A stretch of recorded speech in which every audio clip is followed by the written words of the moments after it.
Well,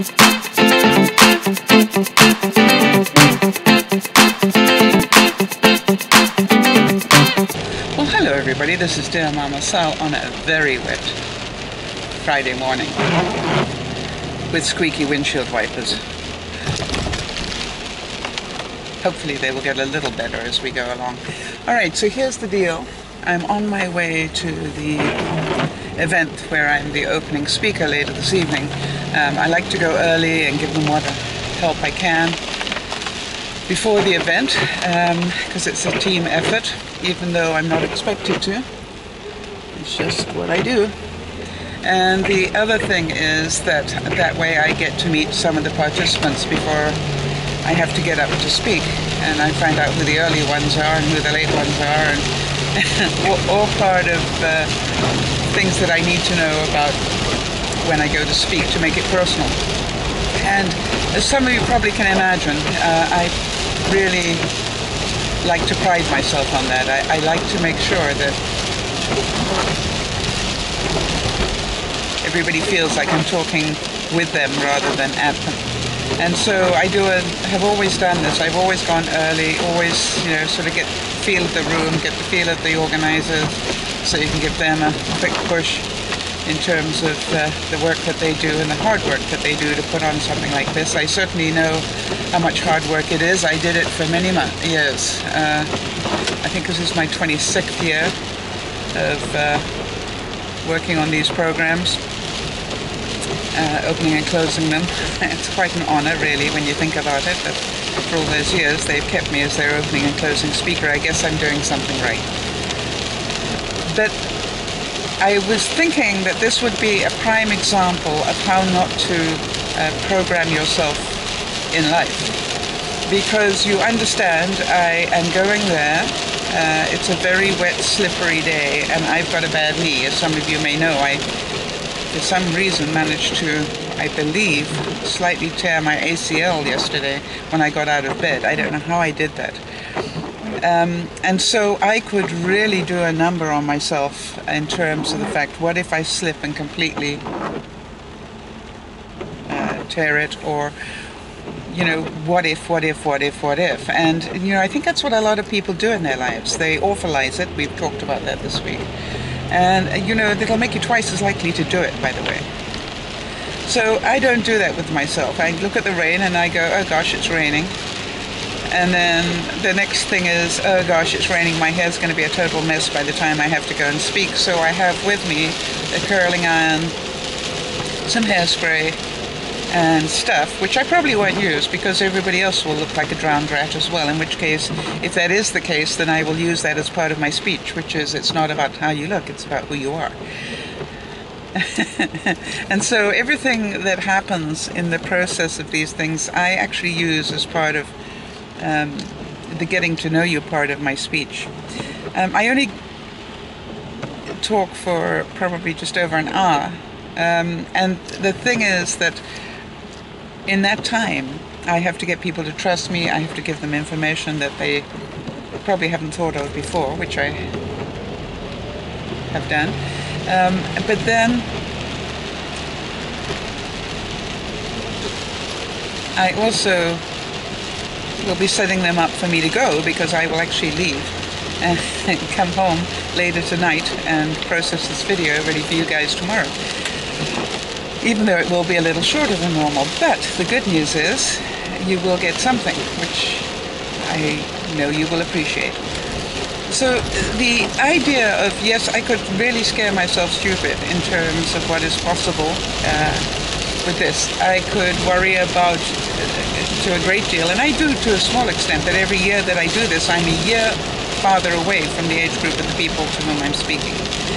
But so far it hasn't been an issue, because for some reason the young people, and the average age will be sort of 15 to 17, the young people for some reason don't see me as a regular old fart.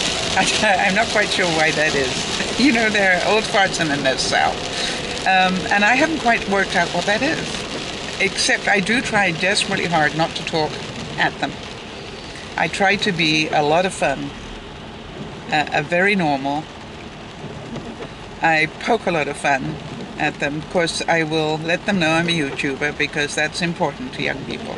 And then, of course, just as the guys are beginning to roll their eyes, I'll remind the guys that I am somebody who has driven single-seater racing cars, rallied the roof of Africa and the Trans-Kalahari, and that and that I'm a big sports fan. Those things normally get the audience pretty quiet and down in a hurry. You know what I mean, on both sides. And it's really important if you're going to speak to an audience of people that you cover all the bases. And so I try and do that in the introduction. And as you can probably imagine, I have a lot of fun doing it. I never quite know what I'm going to do and how I'm going to do it. I have sort of like a half an hour of prepared material that I skip through depending on what I feel like doing. And I say prepared material because it's part of the setup for the rest of the weekend. And therefore I do bring it, and I've produced it and kept it over the years because it works. And basically what I'm doing is setting everybody up not to judge each other too harshly over the weekend, and to realize that these people sitting next to you could be your friends for life if you do it this right.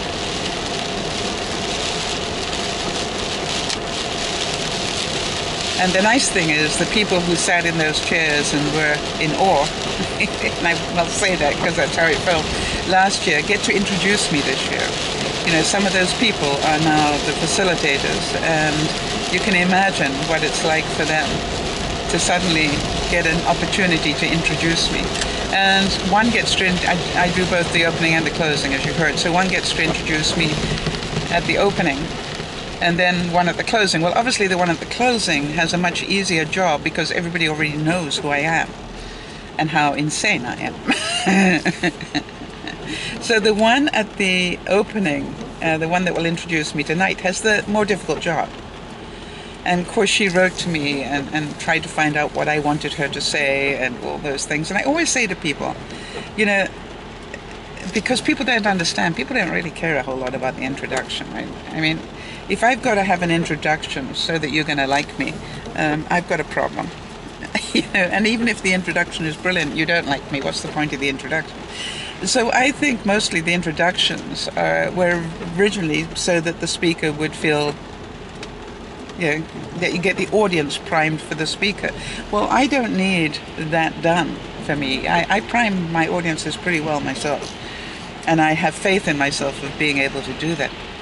And so, it's not a biggie for me. And so what I say every year to the person whose job it is to introduce me, which is, whatever you have to say about me from the heart is what I would like you to say.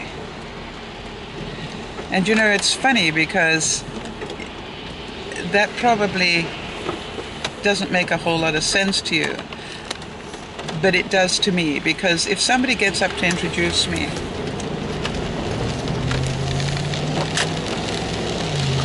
and says something from the heart, the audience can feel that's real. That's not something that I've written. That's something that you can tell by the emotion in it, or the body language with it.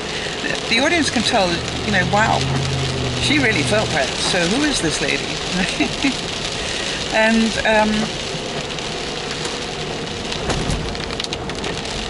I think that's a far more effective and quicker introduction. And I've noticed that the person who normally gets to introduce me when I do the closing, which is on Sunday, normally says something like, she needs no introduction. It's Sal. So, really hard work.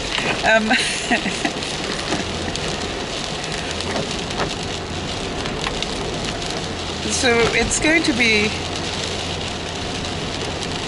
a fun weekend, and disruptive in a way, because somewhere in between all of this I need to run DearMamaSal, I need to do the housework, I need to do the wash ready for next week and do all those sort of things, as well as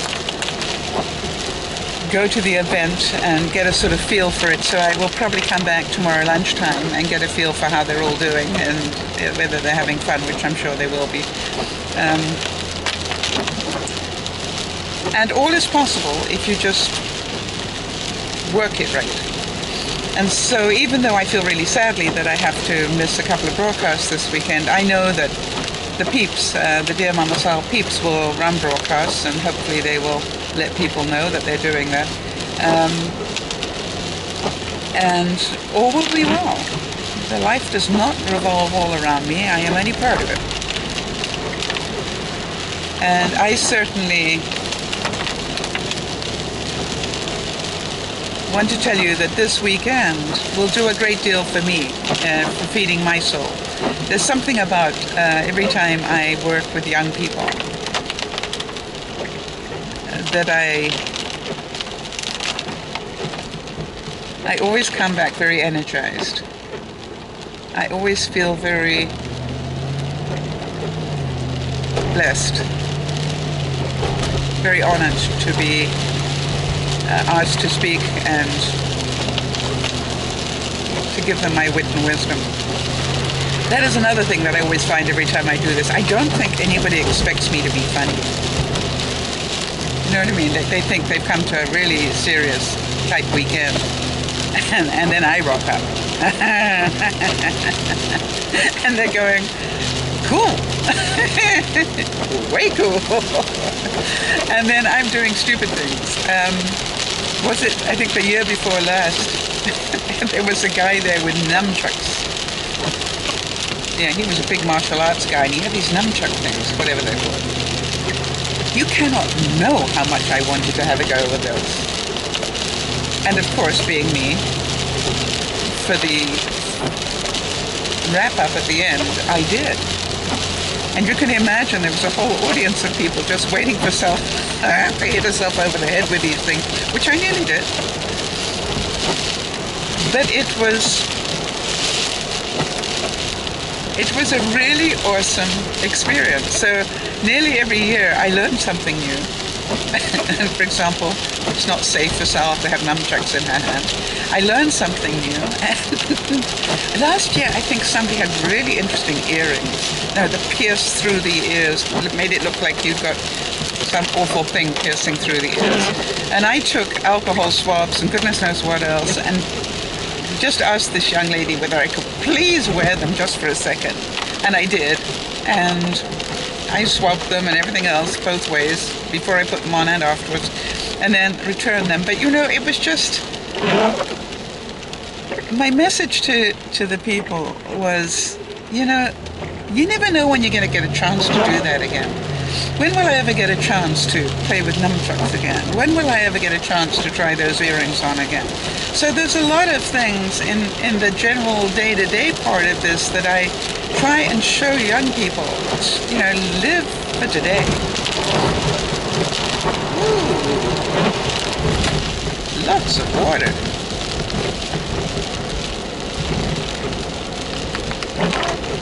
That's amazing how much water there was just there. Lucky I didn't hydroplane. You probably heard it coming up against my car. Wow.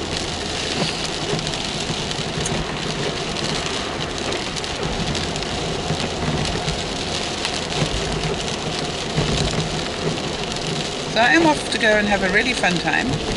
That's what I'm looking forward to.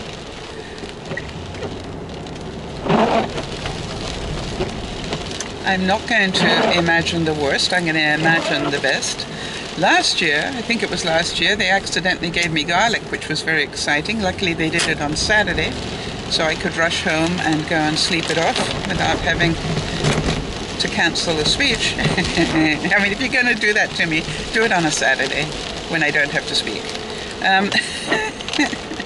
They were obviously very upset about it, and you know, it just is what it is. So I wasn't too unhappy. All right, everybody. I'll speak to you again probably tomorrow. This is Dear Mama Sal saying bye-bye for now.